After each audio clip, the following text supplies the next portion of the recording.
Rayalaseema Ramanna చౌదరిలో dialogue చెప్పారు.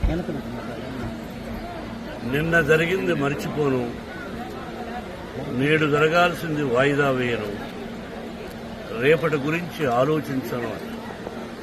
కానీ గతం గతం, నిన్న జరిగింది మర్చిపోవాలి, ఈరోజు ఏం చేయాలనుకోవాలి, రేపు ఇంతకంటే మంచి పనులు ఏం చేయాలని ఆలోచించుకోవాలి.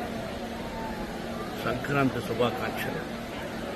నన్ను అడిగితే మా గురువు దాసనారాయణ గారు చెప్పినట్టు, అన్నయ్య చెప్పినట్టు, నందమూరి తారక రామారావు గారు, అంటే మనం చేస్తున్న వృత్తి సినిమా రంగం. మనం సినిమా ఫినిష్ చేసి రిలీజ్ చేస్తాం. మన సినిమా హిట్ అయితేనే మనకు నిజమైన పండుగ. ఎందుకంటే చేస్తున్న ప్రొఫెషన్.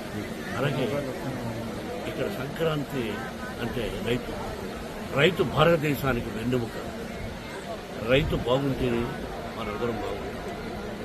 ఇంతకుముందు స్టూడెంట్స్ అక్కడ సెలబ్రేట్ చేస్తూ ఒక దోసుడి వడ్ల గింజలు ఇచ్చారు.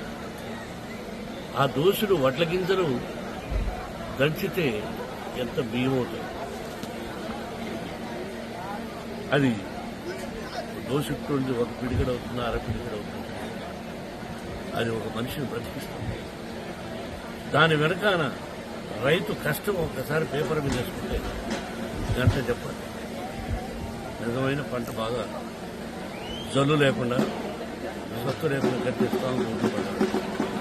కాబట్టి రైతు భారతదేశానికి వెన్నెముక. ఇది మనందరికీ పండుగ, సంక్రాంతి పండుగ. సంక్రాంతి లక్ష్మి అందరి ఇళ్లలోకి వచ్చి అందరూ సుఖ సంతోషాలతో సౌభాగ్యంగా 100 సంవత్సరాలు క్షేమంగా ఉండాలని, కరువు కాటకాలు రాకూడదని ఆ షిరిడి సాయినాథని ప్రకృతిని నూతన సంవత్సరం సంక్రాంతి శుభాకాంక్షలు. బాబు గ్రాఫిక్స్ జరుగుతున్నాయి. ఊహించినటువంటి ఒక రోజు ఆప్యమని